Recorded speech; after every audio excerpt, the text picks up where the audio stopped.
Would you like to play some football?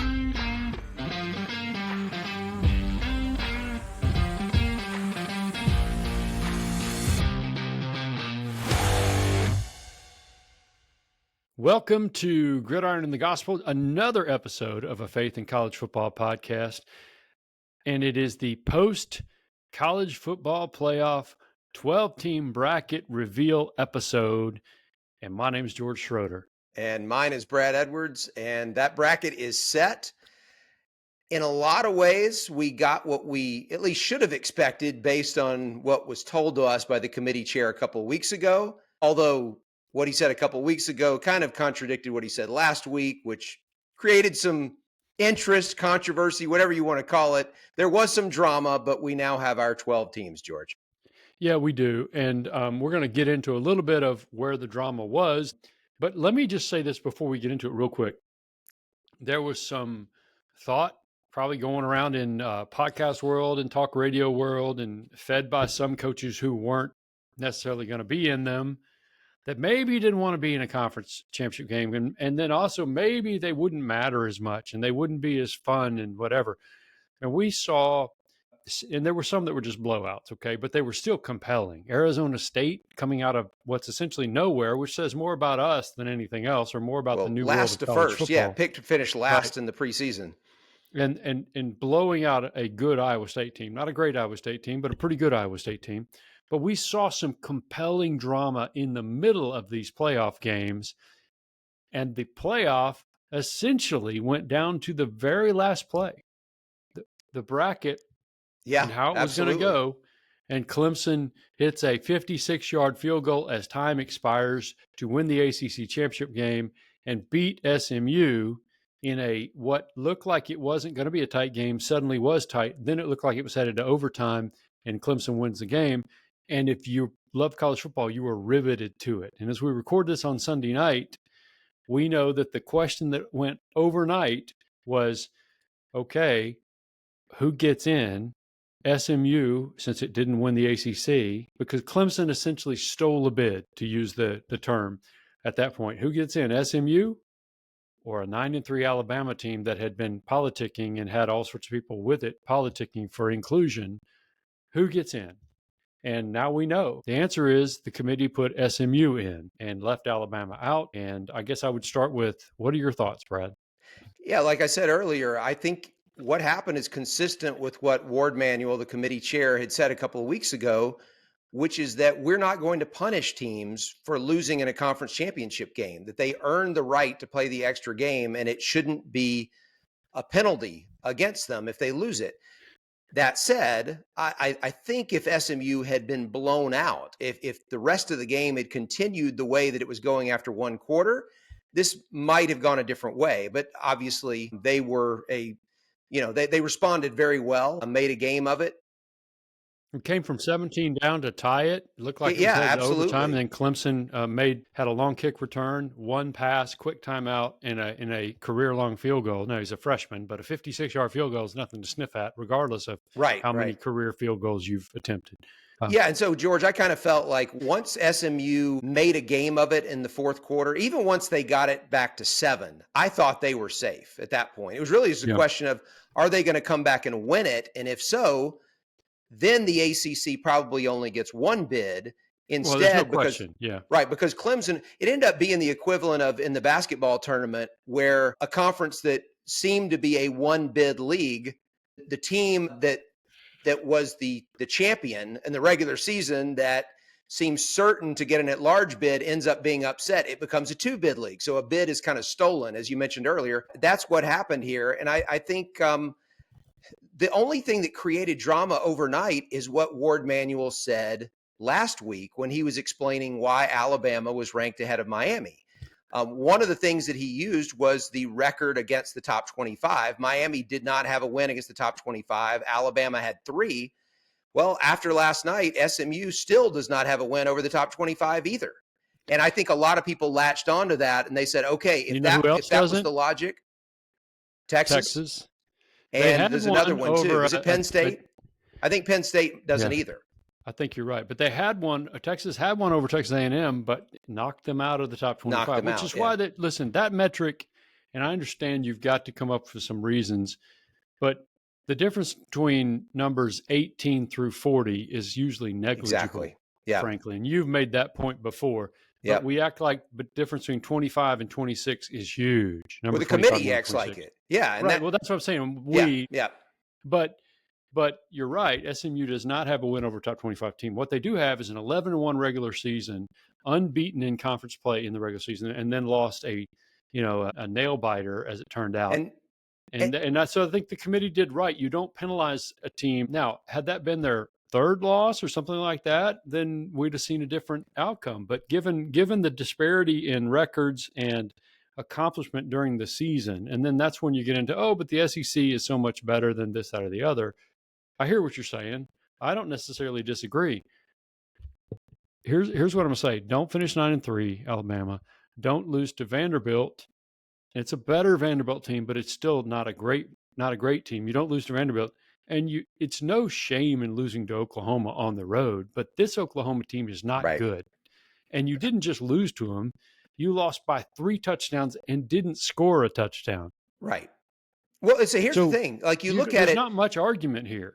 Alabama fell down early against Oklahoma, just like SMU did against Clemson. The difference is SMU fought back. Alabama never made a run to get back in the game. And so I think that says something about both teams. And look, George, I think one of the things that confused me over the last few weeks of the selection committee rankings is why Miami was ranked ahead of SMU. They're in the same conference. Neither one of them had a win over a top 25 team. The difference is that since the quarterback change that SMU made in like week 3 or whatever it was, they had not played many close games. Now, sure, they were not playing top-notch opposition, but for the most part, they were taking care of those teams the way that a really good team should. Miami was not. Miami was playing close games, and I think that was one of the things that confused people. Is like, well, wait, if you think Miami is better than SMU all the way up until Miami takes a second loss, then what does that tell us about what the committee really thinks about SMU? So I think that contributed to it. And in my opinion, just based on the way that they played, SMU should have been ranked higher than they were over the last few weeks. And it shouldn't have been as questionable as it turned out. This is where there's a couple of things that we're locked into in college football world. And I don't blame the committee for this. It's all of us, but the committee's susceptible to it. And it's presupposition. It starts with history, but then even in the context of a season itself, it's presupposition. I presuppose these teams will be good because they have been. I don't know that I think much of this team, or I don't think as much of them. And so it's a surprise when they do stuff. But it's hard for me to go, as I look at it, they are really, really good. And let's take SMU out of the picture for a second. I still don't think people understand how good Arizona State might well be right now. I don't think they understand that. Now, they get their shot, and because of the seeding system, they get a bye in the 4 seed, and they get, and so they're going to get a shot. It's not like they got their reward was a pat on the head and go play at some gargantuan home field, right? But I still don't think, because they were 5-2 and nobody even knew what to think about them, and all they've done since then is keep winning. They've won whatever that is in a row, right? 6 in a row now to be 12-2.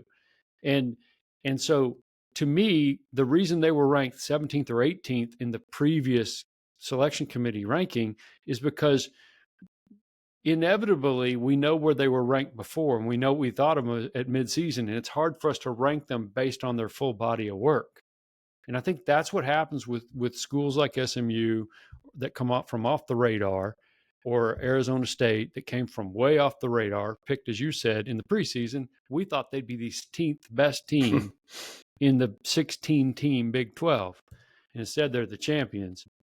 But because of our presuppositions, and I'm talking about me, I'm talking about everybody, and then even within a context of a season, what we think about things, it is so hard to rank these teams. Can I say one thing? I really am I read something from, who was it? Was it Dan Radakovich, the Miami AD? Maybe it was. He was on the first selection committee, the first tenure of selection committee members, when he was the Clemson AD. He's now the Miami AD. And I think it was him, and it was in a story by Ross Dellinger, Sports Illustrated. He's actually Yahoo now. He's moved to Yahoo. Um, that basically he said, and maybe I'm wrong with somebody else, but I think it was Radakovich that said, I think that they probably should do two rankings. If you want to do a midseason ranking, and then the only other ranking you do is the final selection, great. The problem is it's a made-for-TV thing, and your former employers would pitch a fit, your ESPN folks, because it drives the conversation for them and ratings and everything else on Tuesday nights. And it's a big deal. And I understand it. And it's a ton of fun, but I think it locks people into these mentalities. Never mind the selection committee members. It locks all of us who are watching their rankings going, how could they change all that? Like, we can't understand how they could do this last week and do this next week, this week. Does that make sense? It does, and I'm glad you said that, because I was going to make the same point. I think part of the drama is because there were rankings last week, and there don't need to be rankings every week. Like, listen, I actually was going to suggest 3. I was going to say, do one at the very beginning of November, do another one right before the rivalry week, and then do the final one.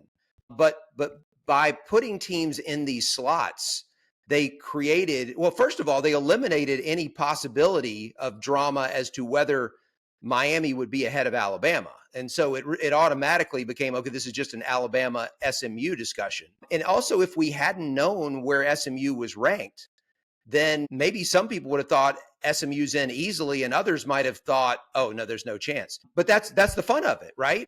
So I think they limit the possibilities by showing us too much. We don't need to know all that.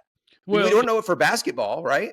Yeah, there's that. And then there's also and I understand there's this desire for transparency. And so you trot out Ward Emanuel, who's the chairman, and they've been doing this ever since the beginning. The first chair, a dozen years ago was Jeff Long, then at Arkansas. And they trot those guys out every week. And those guys have a thankless task in that 13 committee members deliberated for some number of time each week. And this last week deliberated for a long time over some tough calls, I would think. And then you have to go out and explain it. And each week you have to explain it as though it's sort of the consensus of the will of the committee. Well, every single committee member brings a different set of reasons for each one of their rankings, each team in each spot. And then there is no real consensus of the committee. Right. This is just what they came up with. And it's a thankless task. And I think Ward Emanuel's done a really nice job of it. And I think most of those committee chairs have too. I just think it's a hard task. And then people say, well, you said this 3 weeks ago. You said this 5 weeks ago. You said this last week. How do you reconcile this? And there's no way to really answer that question well. There's no way to answer the question well. Yeah. Things so the last thing I want to say just about this SMU gets in, Alabama doesn't, is I do think that there is some validity to this concern that comes up over, okay, what does this mean about schedule strength? And ultimately, Alabama's out because they lost 3 games. Now, if you're Alabama, there's no excuse for losing to both Vanderbilt and Oklahoma this year. No excuse at all. Lose to one or the other, and you're in. Lose to only one, you're in. Okay. Right. Now, that said, the reason they're out is because they have 3 losses. So you look at, I believe there are 3 at-large teams out of the 7 that have no top 25 wins. I don't want to just pick on SMU. As you mentioned, Texas, and I think Penn State is the other one.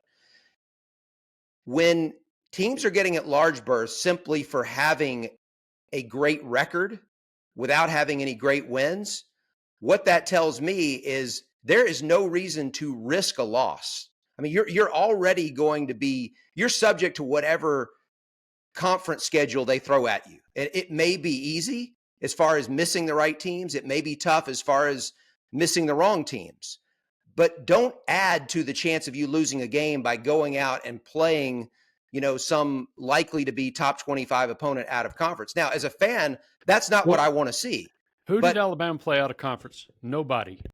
This doesn't have anything to do with it. What I'm saying is if I'm any team out there and I'm saying, okay, 2 losses, you're in, 3 losses, that keeps you out, I'm not going to risk scheduling anyone other than the ones that are given to me that I think I could lose because this Let is me going say to this potentially about keep me out of the playoff. Now, strength of schedule, strength of record. go Let me ahead. say this. That gets artificially influenced. Listen, the SEC year in and year out is the deepest and best league. I'm going to start with that.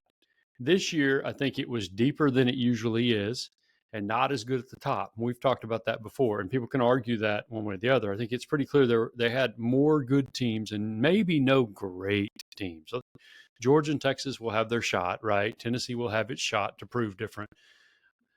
That said, they play 8 conference games. If we're going to talk about strength of record and strength of schedule and top 25 wins and stuff like that, you play 8 conference games, and a couple of these other leagues play 9 conference games. Now, some of them only play 8, and some of them play 9 conference games and mandate that one of their 3 non-conference games has to be another Power 4 non-conference opponent.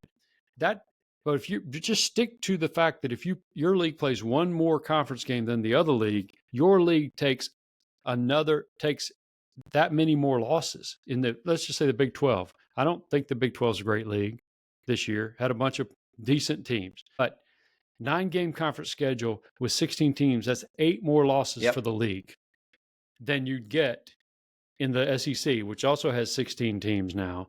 They don't have this. And so that means everybody's record is a little better or potentially a little better because you're playing non-conference teams, one of which is going to be, bad group of 5 or FCS and that kind of thing. And so to me, we can talk about strength of schedule and strength of record, and I'm good with that. But those things are hard to sort of compare and contrast across leagues because the leagues do things differently. So maybe the answer is they all ought to only play 8 or they all ought to play 9, but they're not going to come together on that. But it makes it, all of this stuff is so subjective, it makes it hard. I guess that's where I'm going. I think the good news here is that next year is the final year of the current 12-team format. At least we think it will be. So this is a problem that they have to solve before they create a longer-term solution starting in the 2026 season. All right, what is the problem that you're identifying here? The problem is that there's too much of a premium on the loss column. And everybody's schedule is not even in the same conference, they're not even close to equal. That's a key here. Even in the same conference, Texas has a schedule that was just, not because they love Texas, but just much easier than Georgia's, for example, right? Missouri's schedule was super light, versus somebody else's. You're right. Within the conference, there is a wild imbalance in schedules. And so records can be similar in a conference, but not be built the same. So go ahead. I mean, look, and Georgia and Texas are a great example. Georgia's difficulty of their schedule was infinitely more difficult than Texas. But I think what they need to do, George, and I hate to say this, but I don't hate to say this. They need to take a lot of the decision making away from the committee out of their hands and kind of leave it up to the conferences. And I think they should create a system where it's predetermined. At least a certain number of spots are going to come from each conference, like they're designated. I don't necessarily want to see it locked in where it's the same every year by contract. I'd love to see where there's some flexibility based on performance in the postseason. Like if you get 2 teams in and you go 0-2 year after year, then maybe you should lose one of those. If you're getting 2 teams in and you're winning a lot, maybe you should get a third bid. But if they go to 14, 16 teams, I'd like to see it where, okay, let's say the Big Ten has 4 bids. The Big Ten itself can decide, okay, this is how we determine our champion. These are the tiebreakers. This is how we will decide who those 4 teams are on the field within our league. We're going to give the committee our 4 teams. Then all they do is decide where they go on the bracket. I would like to see something like that as opposed to the committee trying to take some team from the East Coast, compare them to some team from the West Coast that have no common opponents, different records, and say, hey, this team's better than that team. I would rather it go that way. Well, it is going to go, I do believe it's going to go to 14. That's going to open up a couple of more. I do think there will be some serious discussion, and we probably need to get on to like what this playoff is. Right. And we've got time to do like the what it ought to be, and we will later. But I do think it'll be 14 in fairly short order, not 12. Whether that's good or bad, we can all debate and argue, and that's fine. But it'll go to 14, which would free up that would give you 2 more at larges, likely is how that would Yeah. go. Maybe it would at least be 1 more at large potentially. And I also think the other change that will happen, and I don't know that I necessarily agree that this needs to happen, but I think the other change that will happen is they will, and if you went to 14 teams, you would end up probably with just the way I look 2 at buys. it, you'd have 2 buys, and it probably would just be the top 2 seeds buys. Yep. And maybe at that point, it's the top 2 seeded conference champions. But if they stay at 12 for some reason, I could see where the 4 buys would not automatically go to the top 4 ranked conference champions. They That would needs still to get change bids. next year, if that's possible. I don't know that it needs to change. I'm just saying, George, it needs to change. I don't know that it needs to change. I would disagree that it needs to change. I think it's going to change. Let's discuss it then. That's where we are now. I don't want to discuss it, man. Yeah, I mean, George, this is a big deal. Look at this bracket. No, we don't. We don't have time because next week we're going to be picking the first round of games. We have one more podcast before the playoff begins. But we have all the time in the world to talk about whether or not you should seed conference champions 1 through 4 and give them a bye. Yeah. What I want to do is just look at the seedings and the fact that the number, what was Boise, 8 or 9 ranked? Yes. Whatever the committee ranked them, 8 or 9. Right. They got the 3 seed. Arizona State was the number 12 team, and they got the 4 seed. Now you've created an imbalance in the bracket where, in my opinion, after Oregon put it on Penn State last night, Penn State has a better draw than Oregon. Now, you could argue that because they have to play one extra game. Again, you're playing hypothetical matchups. Good. Let's do it. Penn State, first of all, has to play one more game. They have to play one more game. Yep. And secondly, the whole hypothetical matchups, we might as well play every game. We might as well just award wins based on point spreads going into the games and not play the games. If anything, we've seen this season, and we see it every season, but especially this season, you can't really predict what's going to happen a lot of Saturdays in a lot of games. Okay. I agree with that. So I don't think anything's a given. I mean, on any given day, just like Vanderbilt can beat Alabama, SMU could beat Penn State, Boise State could beat Penn State. Okay, that can happen. But what I will tell you, if I'm the head coach of Oregon, Georgia, Texas, Penn State, Ohio State, Tennessee, any of those teams, if you give me a choice of whose spot on the bracket do I want Penn State spot. And I'll tell you why.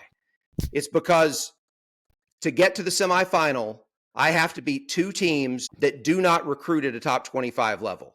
Now, because of the transfer portal, that doesn't mean that they have no 4-stars on their team. I know SMU's brought in some guys that were relatively highly recruited, but just from a pure talent standpoint, as far as whether you want to look at recruiting out of high school or, NFL draft boards, any of that stuff, those are, along with Arizona State, the 3 least talented rosters. Okay. Now that doesn't mean doesn't mean they can't beat anybody on a given day. But if you give me a spot on the bracket where I get 2 of those 3 that I've got to beat to get to the semifinal, that's the draw I'm taking. And I think in an honest moment, Dan Lanning would tell you the same thing. He would much rather have that draw than have to play either Ohio State or Tennessee. So let me tell you why I disagree with that. It's because, as Kirby Smart would note, they have 24 days to rest up before they have to play another game. They have 1 fewer game to win to get to the championship because they achieved a bye.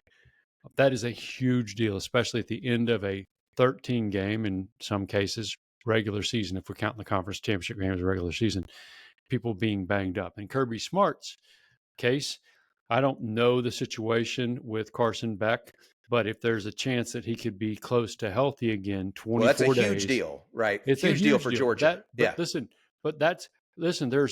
on any team, it is going to be invaluable the more time you have. So look, but all of this is hypothetical matchups. They're all hypothetical till they play the games. I would rather have to have 1 fewer game than to go, oh, well, this path looks easier, especially this year. I'm not sure. Listen, I think SMU can pop somebody. I'm not picking them when we get to that point. I don't think I'm going to pick them to beat Penn State, but I could see it happening. I could see it happening. Boise State can beat somebody. Now, obviously, they have a bye, right? Arizona State has a bye. I think Arizona State might surprise somebody. I'm not sure the Clemson Texas winner, let's say it's Texas. I'm not sure we should just go, oh, it'll be Texas. I think there's all sorts of things that could happen here. I understand that Oregon's getting the 8-9 winner. They're going to get Ohio State or Tennessee. They got pushed to the limit at home by Ohio State. Here's the deal. You get into the playoff, you're going to have hard games. You just got to go win. And so I would rather have one fewer hard game. And I know we're going to inevitably have a blowout somewhere in one of these first round matchups. I get that. But typically hard games, difficult games. I'd rather have one fewer hard game than say, well, this path seems easier, but I'd like to play an extra game. That's kind of where I am on that. Yeah. Now, I know what you're saying. I understand what you're saying. And it seems like Oregon got a tough slate. I think they're all tough. Well, so let me say this related to the seeding and the bracket and the way that it turned out. I made the comment a couple weeks ago, maybe it was last week, I guess it was, after Ohio State lost to Michigan. And I said it really was pretty insignificant in the grand scheme of things because they're still going to be hosting a first round game. Well, I'd like to retract that statement now because Ohio State, and this is only if they had won the Big Ten, they would have had a much different draw. But you look at it now, Ohio State, in theory, in order to get to the national championship game and win it, they would have to go through Tennessee, Oregon, Texas, and then Georgia. Beat those 4 teams in a row. With what we've seen out of the Buckeyes lately, who would pick Ohio State to win this thing? Well, I'm not, but I'm not either. I'm not saying it's impossible, but man, well, listen, that's why you win during the regular season. Exactly. And that's why I'm saying, like, I thought it wasn't a big deal, but when I look at this bracket now, yeah, I hear you. No, you're being right. the 8 seed or the 9 seed, that is a brutal spot to have to win 4 games. And unless there's an upset somewhere, that's who you're having to beat. Forget it. Well, I mean, listen, I mean, Notre Dame, the 7-10, I think Notre Dame's better than Indiana. I think Notre Dame will beat Indiana. I'm not sure of that, but Notre Dame has got a tough road, right? If they beat Indiana, next thing they got is Georgia in the Sugar Bowl, right? And if they win that, the next thing they've got is, I guess we assume Penn State. So maybe that's not quite as difficult as the gauntlet, at least hypothetically, that we think. But then after that, it's, Texas or Oregon or Ohio State or somebody like that in the title game. So, I mean, I think all these paths are difficult. Look, I would like to see in a 12-team playoff, I'd love to see the 5 best top-ranked conference champions get automatic bids. And then I would like them to just seed the 4 buys based on 1, 2, 3, 4. That's what I would like to see. Yep. I would be great with that.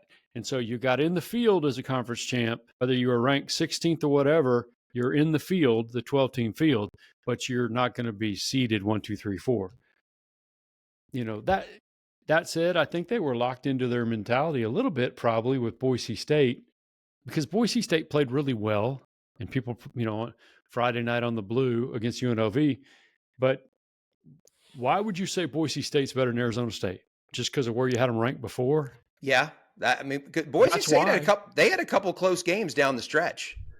Yes, against some Midland to bad teams. Right. Now, they looked really good against UNLV. They rose to the occasion when they wanted to, right? But, so we can pick this thing apart. Let me just say one thing, and we're going to. I do think it's going to 14. If it goes to 14, I think the only 2 buys, I think they'll probably keep it being conference champs, will be the top 2 ranked conference champions. That removes most of this most of the time. Because most of the time, it will be legitimate. We believe these are really good teams. It might not be teams ranked number 1 and 2, but most years it probably will be. You see what I'm saying? Yeah. But right now for the 12-team playoff, can I just tell you, this season has been wacky and wild, and some of that is NIL and the portal and the fact that there's more parity than ever. It's leveled out the playing field. But I also think it's because there's so much more access to the playoff. And so as we talked about in early November, there were 25 teams that thought they had a case for it. We're about to watch a 12-team playoff that's going to take up the entire month it's going to be a month long. And it's not Yep. 1 month. It's middle of December through the middle of January. 20th to the 20th. It's crazy how much fun this is going to be. Yeah. And I can't wait. I cannot wait. And on that topic, George, let me just mention, well, I'm going to throw this out there for those who have not seen it yet, but if you're not aware of it, I just think everybody should take a look at what the playoff would be if they had not expanded.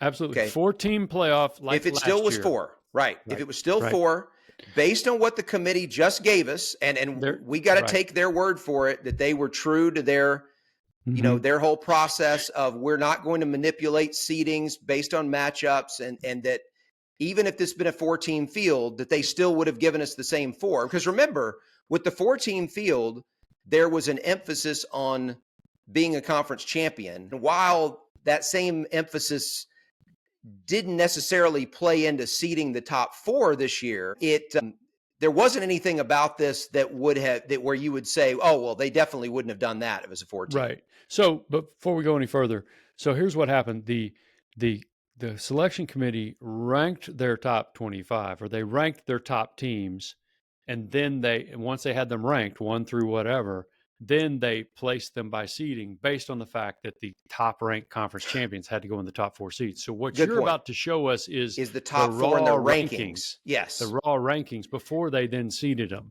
Right. Thank you for mentioning that. Yes, because it wouldn't have made sense if I had said what I was about to say without you pointing that out. So thank you. Good. So 1 through 4, or maybe give us 1 through 6. Well, yeah. Well, so just based on the rankings, though, 1 through 4, or let's just say the 1 versus 4 game would be Oregon against Penn State. Which, have we seen that recently? I'm trying to think. We just saw it. The 2 versus 3 game would be Georgia against Texas. Not only did we just see that game, but we saw it in the regular season as well. This is what we would be waiting on, a rematch. Who would be left out? Who were 5 and 6? So it would be Notre Dame. Actually, I don't have the actual rankings in front of me. Was Notre Dame 5? I think so, yeah. And then Ohio State 6?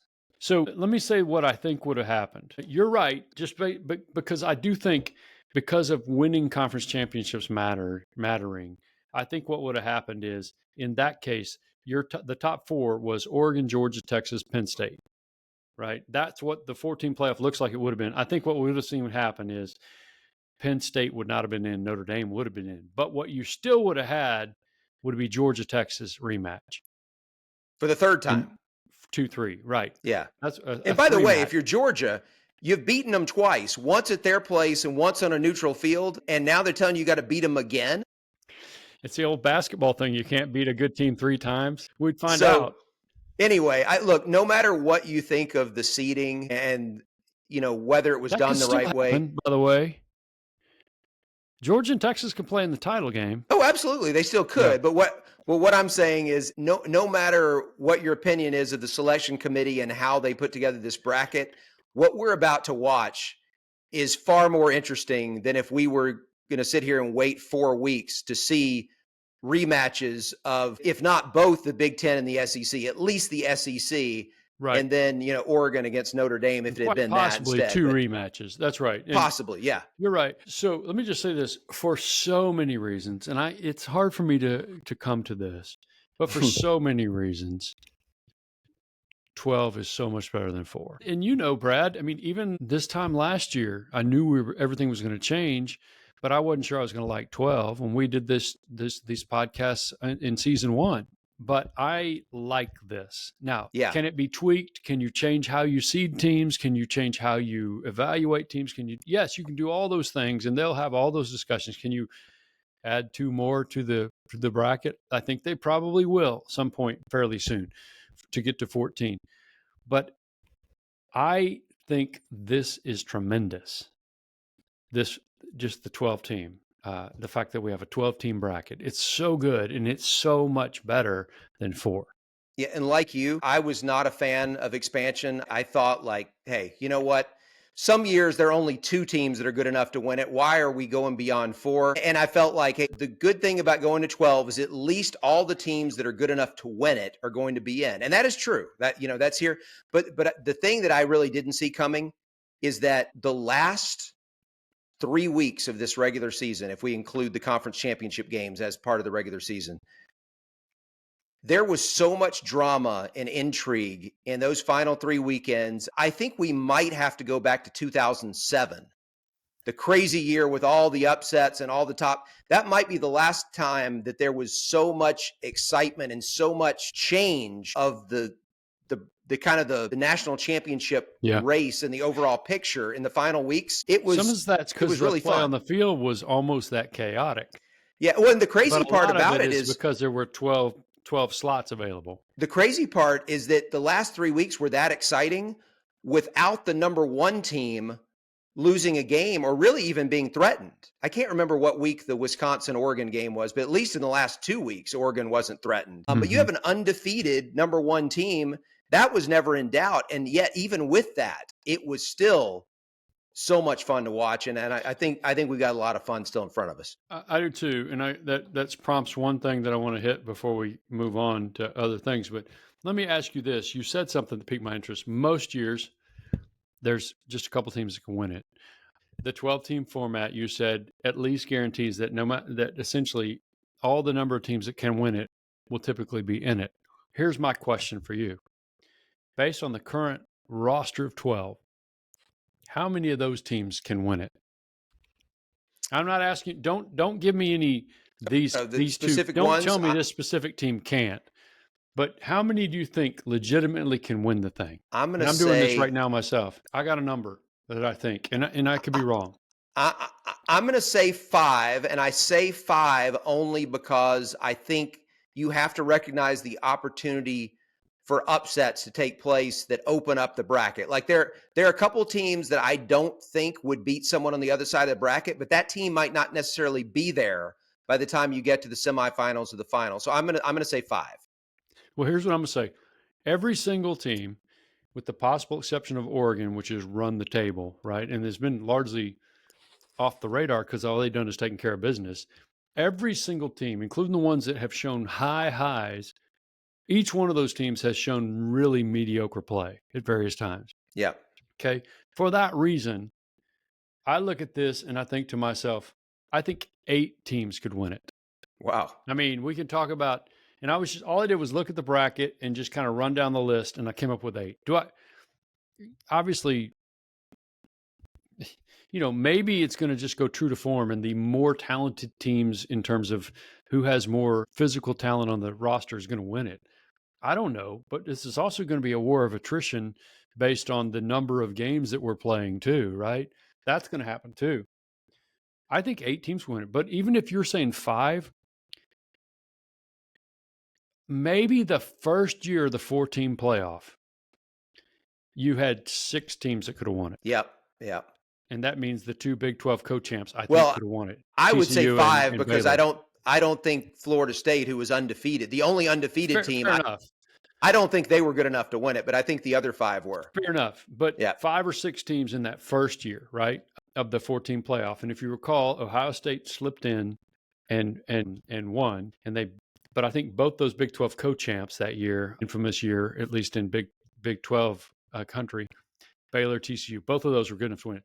Other than that, I'm not sure we've had a year where more than 2 or 3 could win it legitimately most years. 2017, when all 4 teams, all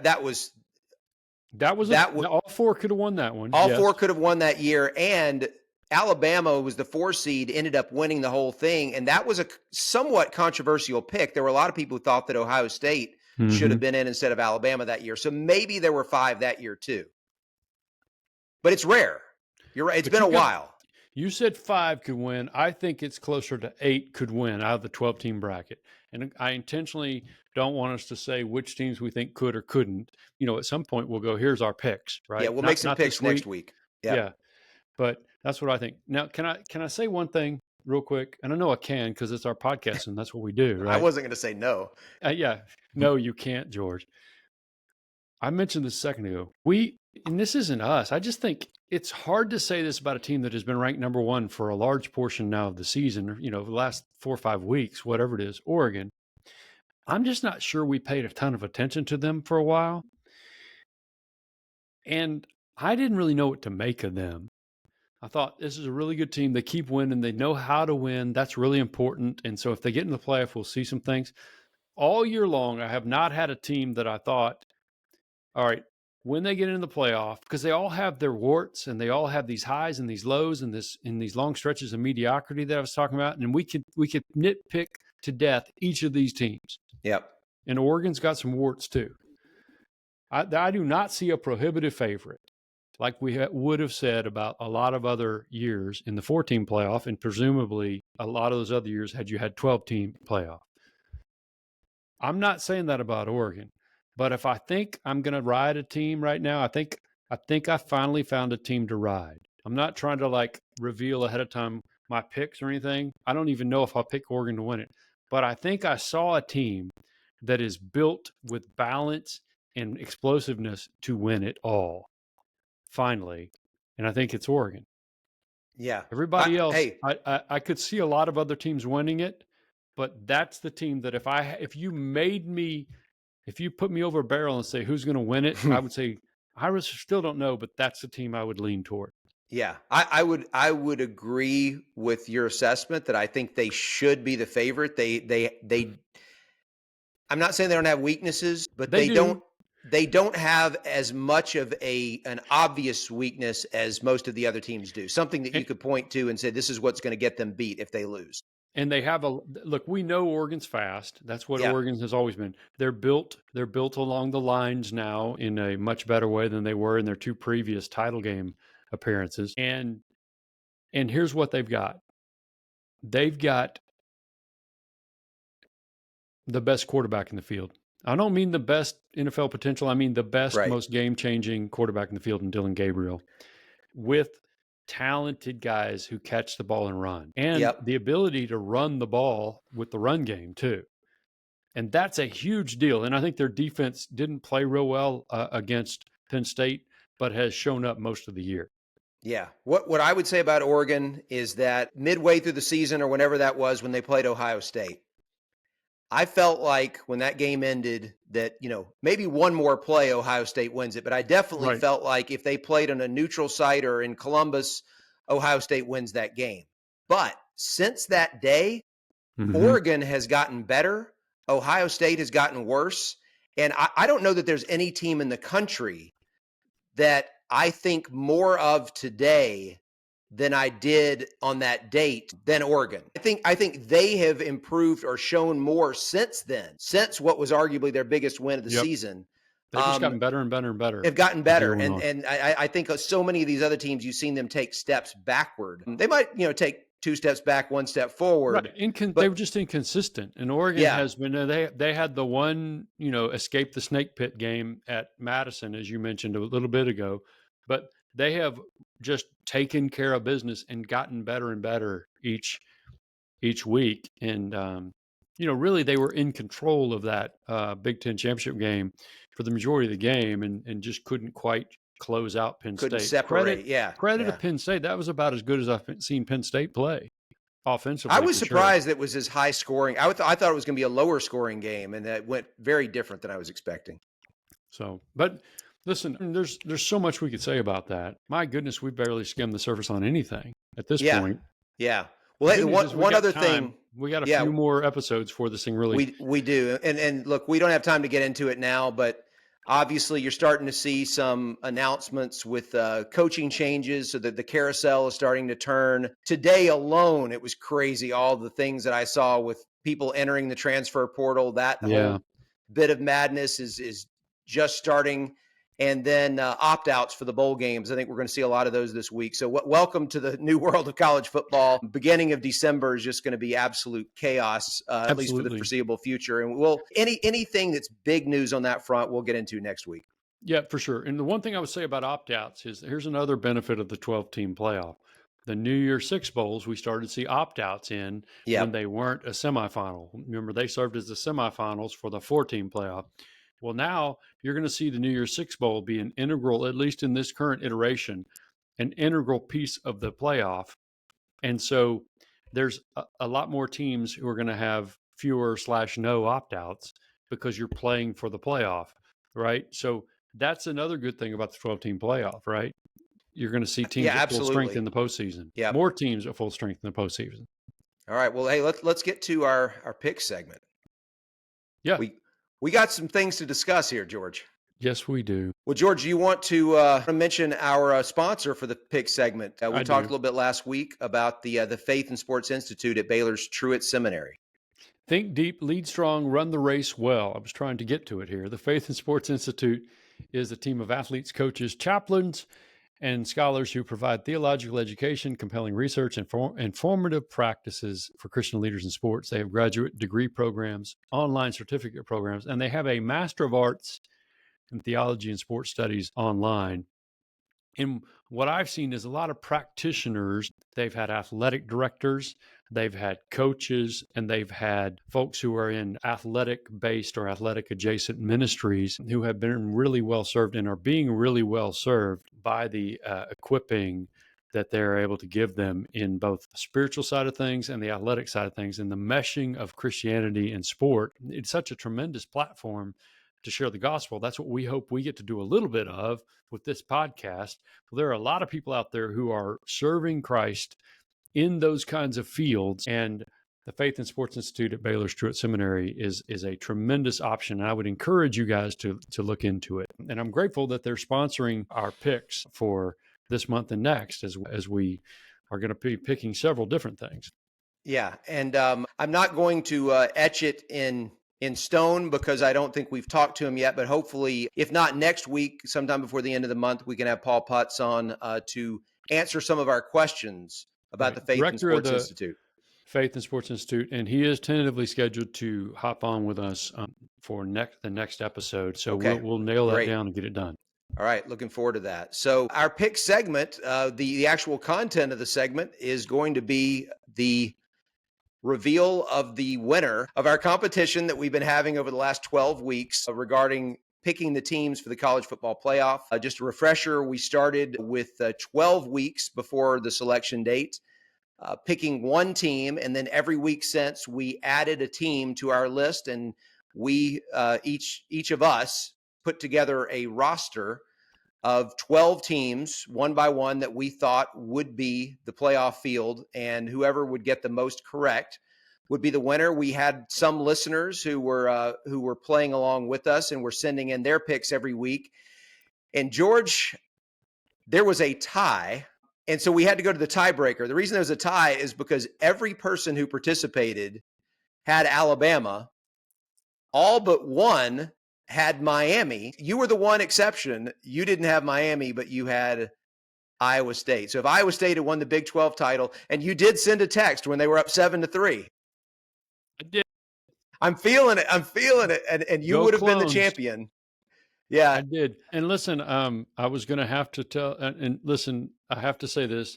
The Iowa State pick from me was actually not from me. It was a substitute teacher. Fill in. It was a substitute. Jonathan Howe, friend of the program, producer of the pod, actually, probably a better way to say it. Filled in for me, did a tremendous job, except for picking Iowa State, as I was on a mission trip in Mexico. So instead of getting I clearly was going to pick Arizona State that week, Brad. And so, except for the fact that I was on a mission trip, I would have won this thing. But I was on a mission trip, and so I didn't win it. And I'm kidding, of course. At least he kept you from picking Miami. Hey, he got me to he put a team in there that played in its conference title game. Going into the final weekend, you were the only one with a chance to get all of them right. So, hey, it was we had a good run, right? We each missed two, and so let me explain the tiebreaker. Okay. Yep. So the tiebreaker and somehow works out to where you win, I'm sure. Yep, it sure did. Of course it did. So the tiebreaker, I mentioned this to you privately when we started the thing, and I'm like, there's no need to get into it because it probably won't come down to it. Well, it did. So there's no trophy, there's no prize. So, I don't get anything.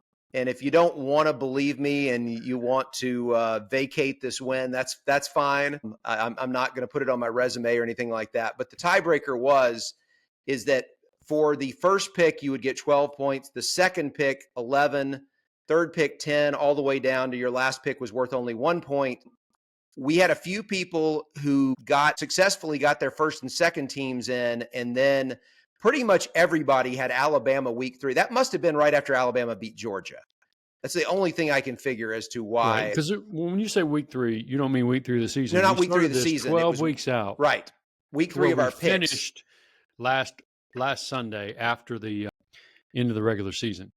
Yep. And so anyway, so I went after Alabama, which was a 10-point miss. I had Oregon, Penn State, Georgia, Boise State, and then it was my 5-pointer, which was Miami, where I lost. There were a few other people, and you may have been one of them with Iowa State, that missed the 6-pointer. So I ended up coming out 1 point ahead. Anybody who was playing along with us, go back and check yours. And if my math is wrong and you tied me or beat me, send me an email, let me know. But once again, I'm not going to hoist a trophy. As far as I'm concerned, we have a multi-way tie for first, and we'll let the selection committee sort it out. That's right. And if you, we're going to double check the math and everything else. And, the trophy might be this nice Gridiron and the Gospel mug that I'm holding up. There you go. Holding in my hands. As those of you who are listening can't tell that, but listen, that's it right there. It's very. I think it's a solid fun mug. Contest, George. Yeah, we'll do it again. Maybe there's a way to tweak it to make it a little bit more interesting, but it might be worth revisiting next year. We'll see. Absolutely. So it was fun. Thank y'all for playing along. Several of y'all did. We appreciate that.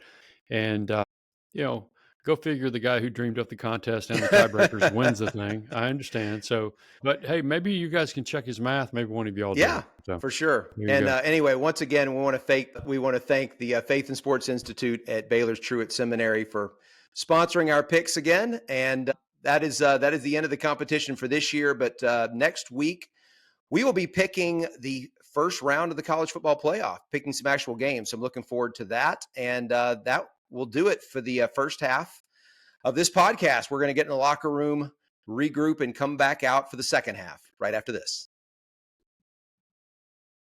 The Faith and Sports Institute at Baylor's Truett Seminary is a place where Christian leaders in sports are formed and equipped through theological education, practical training, and useful resources. As a sports ministry leader, coach, athlete, pastor, or student who wants to learn more, you can apply for admission in an online or residential graduate degree program, take continuing education certificate classes, and participate in character and leadership practicums.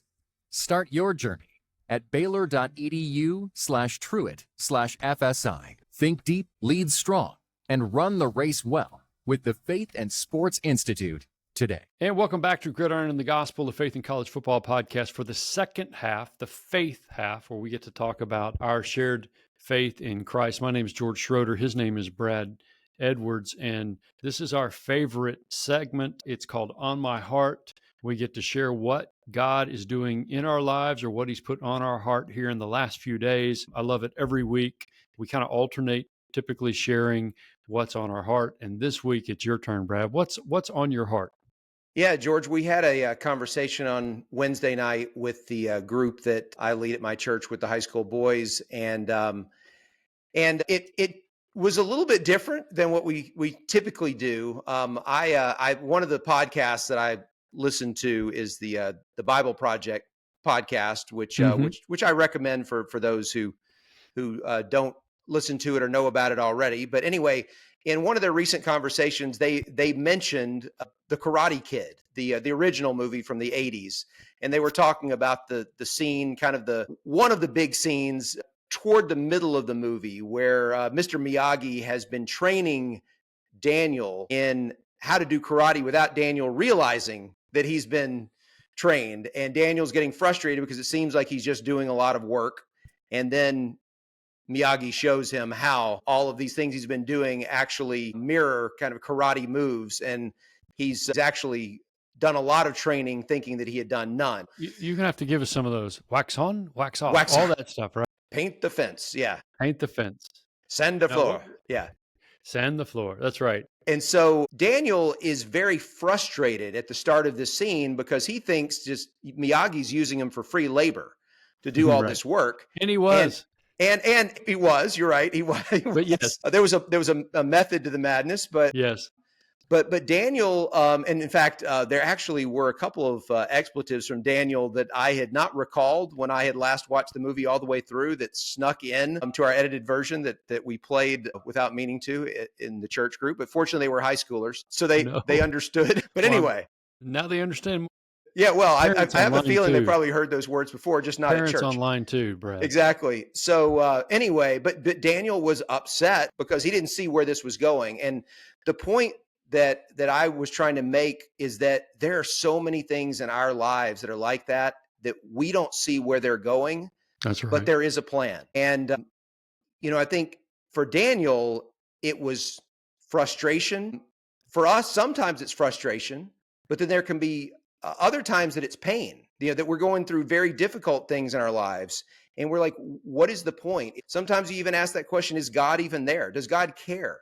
Why is all this happening? And yet, most of the time, we'll get that reminder at some point down the road that God was in control all along. Now, it's possible in some cases, the reason I say most of the time, sometimes we can die and we don't know during our lifetime why this happened. I believe that it becomes evident later on, but it's not always for us to know. But a lot of times we do figure it out and we can see, okay, God had this happen in my life for a reason, and here's why. And so we started looking at examples from the Bible, and I think my favorite one is Joseph. Yeah. And just looking at Joseph and what he went through, and then ultimately getting to the lowest of lows, where he is not only in a foreign country, but he is a slave in a foreign country and ends up in prison as a slave in a foreign country. Mm-hmm. And I don't know how you could sit there and believe that something good is going to come from it. And we're not told necessarily that Joseph believed that, but we are told in that text, in that chapter, twice, I think, it says God was with Joseph. And then you see from that point how things change. And yes, God, through all this and all these life experiences, did prepare Joseph for something very important, which was to save a whole lot of people by being in charge in Egypt at the time of a famine. A lot of lives were saved. But I think the greater thing that God prepared Joseph for was to be able to reconcile his family and bring everyone together, because God's plan, ultimately, his chosen people, they had a lot to do from that point forward. And it involved them coming to Egypt. And that would not have happened without Joseph reaching a point where, and he ultimately gives the line that what you meant for evil, God meant for good, is what he says to his brothers. And if not for that understanding that God had worked good in his life, where he was able to put that in perspective, welcome his brothers back. I'm not saying God wouldn't have found another way to achieve his plan, but that's how it worked out, is that through Joseph reaching a point where he was able to show grace and mercy to his brothers when they didn't really deserve it, that family was reunited. And then from that point, we know what happens with them in Egypt, going on to the time of Moses and the Exodus and everything else that we get throughout the Bible. And so it's just another example, or just a real example in the Bible. And there are others. You can see, Abraham and Peter were two others that we discussed, who are given multiple tests, and some of them they pass and some of them they fail. But ultimately, when the big test comes, what God has prepared them for, they're able to carry through. So in the case of Abraham, it was being willing to sacrifice his son. Even though God ultimately didn't require him to do that, he was prepared. He had the faith to be willing to go through it if it had been necessary. In the same way that Peter, as a leader in the early church, because of what he had been through, was able to give everything he had, including his life, in order to advance the gospel. And so that was what we discussed. And I just thought it was a great reminder from that movie that God does this in our lives too. This is not just a Hollywood thing, that we have difficulties, and quite often there is a point to our struggles. And it's just a matter of having the faith to believe that there is that payoff coming. Agreed. And I would say this: there's always a point. God's always got a point. And the stuff we don't like, the stuff that we're frustrated by, the stuff that's hard, if you're a Christ follower, if you're a follower of Jesus, you're going through that in order to be formed into more likeness of Christ. And the question is, you're going to kick against that or accept it? Doesn't mean we have to enjoy it. Doesn't mean we have to like it. God, and I love what you said about, later, sometimes even in our lives here on earth, we can see God had whatever this is happen for a reason.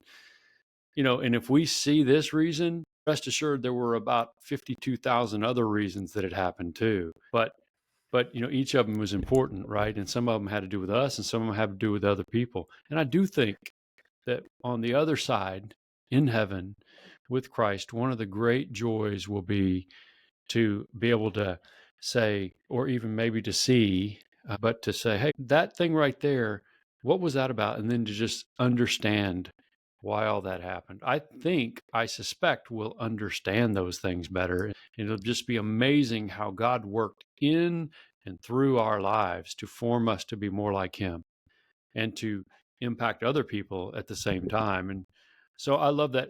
I have to tell you, as a guy who is always, as a pastor, you're always looking for ways to illustrate things, truths from the Bible. And you can tell the story of Joseph and you did that well. But man, when you start pulling the Karate Kid references and wax on, wax off, paint the floor, paint the fence, sand the floor, and we immediately, those of us from a certain era who saw the original Karate Kid, and I'm sure that you were probably a fan of the sequel too. I wasn't. I was not a fan of the sequel, those of but us, the first one was great. Those of us from a certain vintage, so to speak, you can immediately see those scenes, and you do a great job of painting the truth of God's word, and then of the truth of what and how God works in our lives, even when we don't understand it. So I appreciate the fact that you're able to bring that to your kids.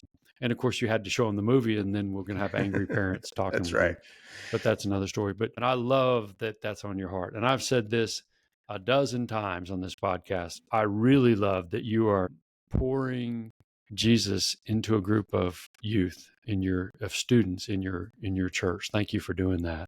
It's tremendous. So man, I love what's awesome. on your heart. It's awesome. And I just hope, whether you're a high school kid or an adult, even if you're older than we are, listen to this, just let that be an encouragement to you. If you're going through difficult times right now, you've probably heard it before, you're probably aware of it, but just a reminder that God is in control and there's a purpose to it. Most people are older than us. We're like young guys, Brad. Come on. 38, right? Yeah, something like that times. But yeah, no, listen, that's good stuff. And this is why I love this podcast, is to share what God's doing in our heart. Because our great desire, y'all, and you've heard us say this, is that you would see Jesus, you would hear Jesus, I guess, and you can see more if you're watching the YouTube. You would see Jesus in us. You would understand how much He has impacted our lives and how we want to live for Him, and that you would be encouraged in your walk with Christ. Or if you're not yet a follower, that He would open your heart and you would become a follower. As we get into the Christmas season, and we are in it now, but as we get further, as these episodes gets further, we're going to talk a little bit more about what Christmas really means. We did that a year ago. We're going to do it again this year. But let me real quick just outline this. We're all sinners. Mm-hmm. God, who made everything, the world and everything in it, He holds it together, is holy, perfect, without sin, without flaw, and we sin against Him. And I don't think anybody would disagree that we all do bad things. Everybody's done bad things. Those are sins against God. And for that reason, the penalty is death, eternal separation from Him in a place of eternal torment that we would call hell, facing His wrath. And His wrath and His judgment is right because we have violated His will. But because He loves us so much, Jesus, fully God, fully man, came to earth. That's what we celebrate at Christmas time. Lived as a man, a baby, a boy, and a man, didn't sin, and then went to death on a cross as our substitute to pay that penalty for sin. And because He died, we can be reckoned as righteous. We can be made right with God. We can have reconciliation with God. He rose again, conquering death. And the Bible says, if you will turn from your sin and trust him, that you will be saved. And so our dearest hope, our fondest hope, our greatest desire for you is that you would come to know him and that you would love him with all your heart, mind, soul, and strength. And so that's my prayer for you this week. And we want to talk to you about it. You can reach out to us on Twitter at gridiron gospel, at gridiron_gospel, or you can reach out to either one of us on Twitter at George Schroeder and at J. Brad Edwards. We'd love to talk to you then, or email us at gridirongospelpod@gmail.com, gridirongospelpod@gmail.com. We will have that conversation with you. We talk college football. We'd love to talk that about you, but we really want to talk Jesus. Absolutely. Yeah. And we had a few people who reached out last week. George, you had brought up apologetics when Right, you were doing absolutely. your On My Heart segment. And I had mentioned something about resources, and a couple of people reached out, and that was just a thrill for me to be able to give something back to some of you. And I'm not saying Absolutely. that I have the absolute best resources out there. I have some. I'm always looking for more, but just glad to be able to do anything to be able to help those of you out there who are working in those spaces where you're trying to help, especially young people, and try to steer them toward Christ in a world that is trying to pull them away. And so that was great. And point being, we love to hear from you. And thank you again for listening. And be sure to rate, review, and subscribe in your favorite podcast app. We're on all of the major podcasting platforms. Just search for Gridiron and the Gospel, or follow the links on the show website. And then you can tune in next week. We'll be talking more college football playoff and more about our faith in Christ. Tune in next week for more of Gridiron and the Gospel, a faith and college football podcast.